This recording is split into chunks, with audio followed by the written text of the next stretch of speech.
Channel के इस video के डिस्क्रिप्शन में मैं उसका लिंक दे दूँगा। कल के वीडियो में हम लोगों ने मोलरता के बारे में पढ़ा था। के बारे में पढ़ा था, जिसमें हम लोगों ने 4 न्यूमेरिकल प्रश्न भी किया था। आज की इस वीडियो में मोललता किसे कहते हैं। यहाँ पे मोललता है, इस प्रकार है। मोललता अर्थात मोलेलिटी किसे कहते हैं, इस बारे में अध्ययन करेंगे। चलिए स्टार्ट करते हैं।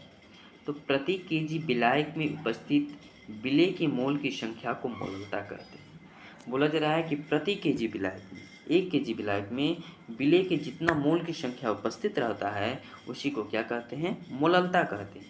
और इसे स्मॉल एम, मोलरता को कैपिटल एम द्वारा सूचित कर रहे थे, लेकिन इसको स्मॉल एम द्वारा सूचित किया जाता है। इसका मात्रक मोल प्रति केजी या मोल केजी इनवर्स होता है। केजी के ऊपर -1 लग जाता है तो बोलते हैं उसको इनवर्स, तो मोल केजी इनवर्स होता है। बात की जाए इसके फॉर्मूले की, तो मोललता का फॉर्मूला होता है मोललता बराबर विलेय का मोल, विलेय के मोल को एनबी से सूचित करते हैं, बटे विलायक का द्रव्यमान, और जिसमें विलायक का द्रव्यमान है वह केजी में लिया जाएगा। ठीक है, केजी में, जिसको हम लोग डब्ल्यू ए से सूचित करेंगे। तो इस प्रकार इसका शॉर्ट फॉर्मूला बन जाएगा m बराबर N B by W A, जहाँ पे m मोलरता और जो एन बी है वह विलेय का मोल और w जो है विलायक का द्रव्यमान हो जाएगा। आइए देखते हैं। तो हम लोग जानते हैं विलेय का मोल अर्थात एन बी बराबर होता है W A by M B. पिछले वीडियो में हम लोगों ने इसके बारे में चर्चा किया था। तो m बराबर हो जाएगा W B by M B into W B, जहाँ पे ये जो डब्ल्यू बी है, यह डब्ल्यू बी विलेय के द्रव्यमान को निरूपित करती है और एम बी विलेय के मोलर द्रव्यमान, अर्थात एन बी विलेय का मोल निकालना हो तो हो जाता है विलेय का द्रव्यमान बटे विलेय का मोलर द्रव्यमान। तो मोलरता बराबर यहाँ पे हो जाएगा कि मोललता बराबर हो जाएगा डब्ल्यू बी अर्थात विलेय का द्रव्यमान बटे विलेय का मोलर द्रव्यमान बटे विलायक का द्रव्यमान, वह भी किस में, केजी में। आइए इससे न्यूमेरिकल प्रश्न करते हैं। बोला जा रहा है कि 500 ग्राम विलायक में 31 ग्राम एथिलीन ग्लाइकॉल का फॉर्मूला C2H6O2 होता है जो उपस्थित है। तो विलयन की मोललता ज्ञात करना, इसमें विलयन की मोललता ज्ञात करना काफ़ी आसान प्रश्न है। विलायक का द्रव्यमान दिया गया है 500 ग्राम। चूँकि मोलरता कहता है, मोललता हमको केजी में चाहिए, और मोलरता क्या कहता था आप कमेंट बॉक्स में ज़रूर बताइएगा, मोलरता किस में कहता था। बोल रहा है मोललता केजी में, तो इसको 500 ग्राम को केजी में कन्वर्ट करेंगे तो 0.5 केजी। इसका जो विलेय का द्रव्यमान है वह 31 ग्राम दिया है, और अभी पिछले वीडियो में आप लोग को यह भी बता चुके हैं कि इसका मोलर द्रव्यमान कैसे निकालते हैं। तो एम बी निकल जाएगा 62 ग्राम, 31 62 ग्राम, 31 ग्राम हो जाएगा विलेय का द्रव्यमान, और एम बी हो जाएगा कितना, 62 ग्राम। किस प्रकार निकालते हैं फिर से देख लीजिए। कार्बन का परमाणु संख्या कितना होता है, 6। ठीक है, इसको 2 से गुणा करेंगे हो जाएगा 12, चूँकि 6 क्या है, सम संख्या है, और इसके साथ 2 और जुड़ा है तो 12 को 2 से और गुणा कर दीजिएगा तो आ जाएगा कितना, 24। फिर यहाँ पे दिया गया है हाइड्रोजन, तो हाइड्रोजन का परमाणु संख्या 1 और इसको 6 से गुणा करेंगे तो हो जाएगा 6। ऑक्सीजन का परमाणु संख्या होता है 8 और इसको 8 होता है और इसको 2 से गुणा करते हैं तो 16 हो जाता है, और 16 में फिर आप 2 से गुणा कीजिएगा तो कितना हो जाएगा, 32।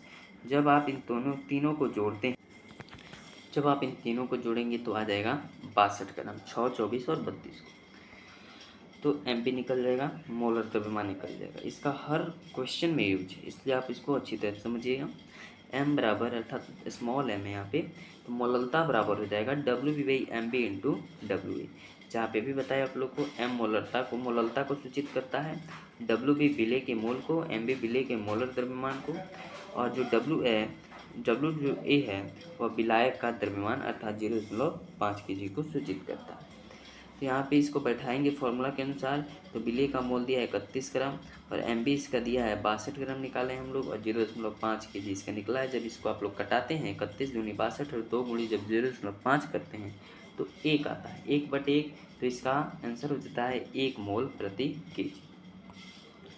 इससे रिलेटेड एक और न्यूमेरिकल देखते हैं। बोला जा रहा है यदि 100 ग्राम विलायक की मोललता, बोला जा रहा है 100 ग्राम विलायक है और इसकी मोललता 0.2 मोल प्रति केजी है, तो इसमें उपस्थित विलेय की मोल की संख्या ज्ञात करें। 1000 ग्राम अर्थात 1 केजी विलायक की मोललता 0.2 मोल प्रति केजी है, तो इसमें उपस्थित विलेय की मोल की संख्या ज्ञात करना है। तो विलायक का द्रव्यमान हो जाएगा WA 1000 ग्राम अर्थात 1 केजी, मोललता अर्थात M हो जाएगा 0.2 मोल प्रति केजी या मोल केजी इनवर्स। इसमें NB ज्ञात करना है अर्थात विलेय का मोल ज्ञात करना है। तो विलेय का द्रव्यमान ज्ञात करना है, तो M बराबर हो जाएगा NB/WA हम लोग जानते हैं, और जिसमें 0.2 दिया है क्या मोललता, और NB का मान निकालना है, WA का मान कितना है 1। जब हम लोग इसका गुणा वड़ा करते हैं, इसको जब अच्छे तरीके से सॉल्व कीजिएगा तो जो NB बराबर हो जाएगा 0.2 मोल आंसर आ जाएगा। चलिए अब समझते हैं कि मोल अंश किसे कहते हैं। Mole fraction. यदि द्विअंगी विलयन में, द्विअंगी विलयन वैसा विलयन जिसमें केवल 2 अवयव उपस्थित रहते हैं, पिछले इसके फर्स्ट वीडियो में शायद हम लोगों ने कवर किया था। यदि द्विअंगी विलयन में उपस्थित किसी एक अवयव का जो मोल है तथा विलयन के जो कुल मोल का अनुपात है उसको मोल अंश कहते हैं।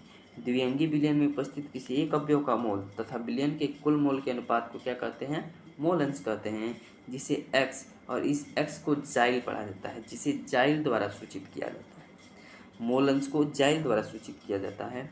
यदि किसी द्विअंगी विलयन में 2 अवयव A एवं B उपस्थित है जिनका विलयन में मोल क्रमशः Na और Nb है, तब अवयव A का मोल अंश जाइल A बराबर हो जाता है Na/Na प्लस Nb, और जब अवयव B का मोल अंश है तो जाइल B बराबर हो जाता है Nb/Na प्लस Nb। ठीक है, तो किसी विलयन में उपस्थित सभी अवयवों का जो मोल अंशों का योग है वह कितना होता है, 1 होता है। किसी भी विलयन में जो सभी अवयवों का जो मोल अंशों का योग होता है वह कितना होता है, 1 होता है। अर्थात जाइल A और जाइल B को जो मिलाते हैं तो कितना बनता है, 1 बनता है। अर्थात जाइल A को हम लोगों ने Na/Na प्लस Nb माना था और जाइल B को Nb/Na प्लस Nb माना था। तो जब हम इसको क्या करते हैं, एक तरफ से फ्रैक्शन करते हैं, अच्छी तरीके से इसको सॉल्व करते हैं, तो Na प्लस Nb ऊपर, Na प्लस Nb नीचे, इन दोनों कट जाता है और कितना मान आता है, 1 आता है। क्वेश्चन देखते हैं। बोला जा रहा है यदि 72 ग्राम जल में 45 ग्राम ग्लूकोज उपस्थित है, यदि 72 ग्राम जल है, द्रव है, उसमें 45 ग्राम ग्लूकोज उपस्थित है, तो ग्लूकोज का मोल अंश ज्ञात करें। तो ग्लूकोज का मोल अंश ज्ञात करें। पहले H2O अर्थात जल का मोल दिया है, दिया गया द्रव्यमान बटे मोलर द्रव्यमान। ठीक है, तो 72/18 करते हैं तो 18×72 4 ग्राम आता है। फिर C6H12O6 अर्थात ग्लूकोज का मोल निकालते हैं तो W/M अर्थात 45/180 तो 1/4 और 0.25 मोल आंसर आता है। ठीक है, अब हम इसको क्या करते हैं, इसका मोल अंश ज्ञात करते हैं। तो CX अर्थात जाइल C6H12O6 बटे NC6H12O6 बटे NC6H12O6 प्लस NH2O, इसका जब होता है तो इसमें हम लोगों ने देखा कि एक का जो C6H12O6 है इसका 0.25 आया है, फिर NC6H12 का 0.25, और ये जो 4 है वह हाइड्रोजन का है। जब इसको आप लोग सॉल्व करेंगे तो 1/17 आंसर आएगा। दूसरा न्यूमेरिकल, यदि 54 ग्राम जल में 20 ग्राम NaOH उपस्थित है, 54 ग्राम जल है और इसमें 20 ग्राम NaOH उपस्थित है, तो NaOH का मोल अंश ज्ञात करें। तो इसमें WH2O दिया है 54 ग्राम, MH2O दिया है 18 ग्राम और WNaOH दिया है 20 ग्राम और MNaOH दिया है 40 ग्राम। तो H2O का मोल W/M अर्थात 3 मोल आएगा। NaOH का मोल, तो इसको भी सॉल्व करेंगे 20/40 तो 0.5 मोल आएगा। इसका आप लोग निकालेंगे, इसको अच्छी तरीके से सॉल्व करेंगे तो XNaOH बराबर होता है NNaOH बटे NNaOH प्लस NH2O बराबर 0.5 आ जाएगा NNaOH का मान, NNaOH का मान भी 0.5 और NH2O का मान हो जाएगा 3। जब इसको आप लोग सॉल्व करेंगे तो 1/7 आ जाएगा। ये भी क्वेश्चन है, इसको भी सॉल्व ही कर लेते हैं। कहते हैं यदि 78 ग्राम बेंजीन का संरचनात्मक सूत्र C6H6 होता है में 22 ग्राम CO2 उपस्थित है, तो CO2 का मोल अंश क्या होगा।